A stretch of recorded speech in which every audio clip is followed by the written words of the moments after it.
मेरे जी दोस्तों आप सबको NAQTV4 पर खुश आमदीद। मेरे जी दोस्तों गुज़श्ता 12 रोज से जो दोनों ममालिक के दरमियान जंगो जदल, झूठ और सच की लड़ाई हो रही थी, वो अभी तक अपनी वस्तुओं को छू रही है। वो किसी बड़ी महाजराई के खतरे को कम कर रही है, मगर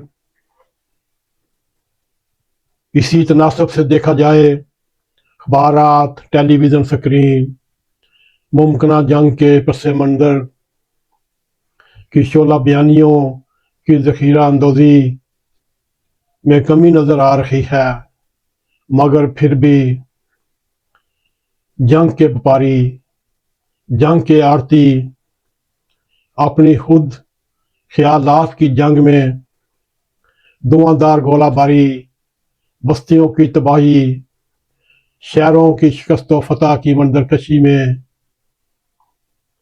बहुत बारी सरमायाकारी कर चुके हैं। हम किसी एक मुल्क की बात नहीं कर रहे, हम अगर इंडिया की बात कर रहे हैं, इंडिया भी अगर देखा जाए वो तो झूठ के पांव भी नज़दीक नहीं लगने दे रहा। वो तो ऐसी ऐसी बेपर्कियां छोड़ता है, आदमी सोच में पड़ जाता है। मगर उसके मुकाबले पर भी पाकिस्तानी सोशल मीडिया भी भरपूर उसका मुकाबला कर रहा है। मेरे जी दोस्तों, ये तो एक अब रवायत बन चुकी है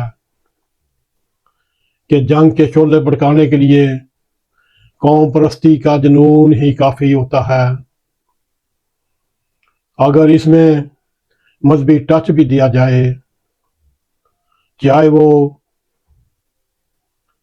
हिंदुत्वा के रेले की नज़र हो जाए, चाहे पाकिस्तान में मजहबी इंतहा पसंदी के रूप में सामने भी आ जाए, ये नुस्खे बहुत ही कारीगर होते हैं।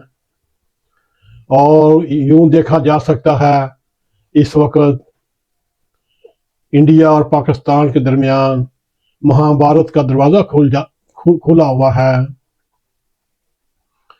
मेरे जी दोस्तों, इस वक्त इंडिया की 1 अरब 42 करोड़ आबादी है, 25 करोड़ पाकिस्तान की आबादी है। इसमें आप बांग्लादेश भी डाल लें, श्रीलंका, नेपाल, बर्मा, भूटान और जाते जाते अफगानिस्तान को भी बीच में डाल लें। ये तकरीबन 2 अरब लोगों के आने वाले वक्त का सवाल है। मेरे जी दोस्तों, इस वक्त जो हालात जा रहे हैं वो आपके सामने हैं। फौजें बॉर्डरों पर खड़ी हैं, लैंड ऑफ कंट्रोल पर गुज़श्ता 12 रोज से लगातार आमने सामने फायरिंग हो रही हैं। मेरे लिए दोस्तों, इंडिया तो यही चाहता था कि किसी तरह पाकिस्तान को कॉर्नर किया जाए। उसकी वजह ये सामने नजर आ रही है, उसकी नज़र सिंध तास मादे से भागना था, वो उसने मादा मत्तल कर दिया। वो यही चाहता था किसी न किसी तरीके से दरियाए सिंध का भी कब्जा अपने कंट्रोल में किया जाए। सो वो भी उसने बहुत नहायत ही भयानक गेम करके उसका रुख भी अपनी तरफ मोड़ लिया। मेरे जी दोस्तों, हिमालया के पहाड़ों पर बर्फानी ग्लेशियर हैं और दरियाए सिंध का मीठा ताज़ा पानी जो सियाचिन ग्लेशियर से शुरू होता है। इंडिया की वारदात ये है, उसने अब दरियाए सिंध के ऊपर डैम बनाकर पानी को रोकना है और पानी का रुख इंडिया की तरफ मोड़ना है।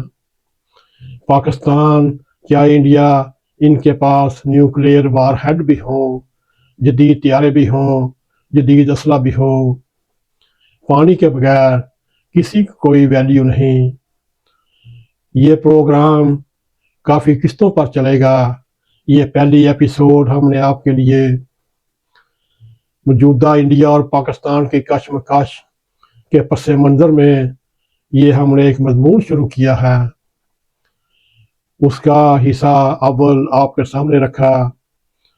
اصل میں ہمیں تو ایٹمی جنگ ہوتی نظر نہیں آ رہی، نہ ہی سرحدوں پر جنگ ہونے کا امکان ہے، نہ ہی انڈیا نے پاکستان پر حملہ کر رہا ہے، اور نہ ہی جواب میں پاکستان نے انڈیا پر حملہ کرنا ہے۔ جو گیم ہونی ہے وہ دریاؤں کے پانی پر ہونی ہے۔ اس وقت انڈیا نے نہایت ہی مکاری اور چلاکی کے ساتھ معاہدہ سندھو طاس سے آسن رنگ سے نکل کر پاکستان کو کارنر کیا۔ پاکستان اب جو چاہے مرضی کرے، انڈیا کو دھمکائے۔ اب یہ انڈیا کی مرضی ہے، اب یہ انڈیا کی مرہون منت ہے، وہ پاکستان کو کتنا پانی دیتا ہے، کتنا نہیں دیتا۔ یہ لڑائی اب دریاؤں کی ہے، پانی کی ہے۔ آگے چل کر کیا یہ لڑائیاں پانی کے اوپر ہوں گی؟ یہ ہم آنے والے پروگرام میں نہایت تفصیل کے ساتھ آپ کو بتائیں گے کہ اس وقت پاکستان اور انڈیا کے حالات کس نیز پر ہیں، اور ساتھ ہم یہ بھی کہتے ہیں ان انڈیا اور پاکستان کے لوگوں نے جنگ کا ذائقہ چکھا نہیں۔ یہ تو ان کی خوش قسمتی ہے دونوں ممالک کی کہ ان کی 1965 1971 کی جنگیں صرف 15 دن 17 دن جنگیں جاری رہیں، اور اس کے بعد ترلے منت کے بعد صلح صفائی کرتے رہے۔ نہ انڈیا نے پاکستان کی شہری بادیوں کے اوپر بمباری کی، نہ ہی پاکستان نے انڈیا کے شہریوں کے اوپر بمباری کی۔ یہ دونوں ممالک کے لوگ کیا جانے جنگ کی تباہ کاریاں کیا ہوتی ہیں۔ ہم انشاءاللہ تعالی آنے والے پروگرام میں آپ کو یہ بتانے کی کوشش کریں گے ان جنگ کی تباہ کاریوں میں دنیا نے کتنے حصہ لیا، کتنی قومیں تباہ ہوئیں، جن کا خمیازہ آج تک بھگت رہے ہیں۔ میرے عزیز دوستو، اگر آپ ہمارا یہ پروگرام پسند آئے، اس کو لائک بھی کریں، اس کو شیئر بھی کریں، کمنٹ سیکشن میں جا کر اپنا ظاہر خیال کرتے ہوئے NAQTV4 کو سبسکرائب کریں، اور جاتے جاتے بیل آئیکن کو کلک کریں تاکہ ہماری آنے والی ویڈیو آپ تک پہنچی رہیں۔ اسی کے ساتھ ہمیں اجازت دیں۔ السلام علیکم ورحمۃ اللہ وبرکاتہ۔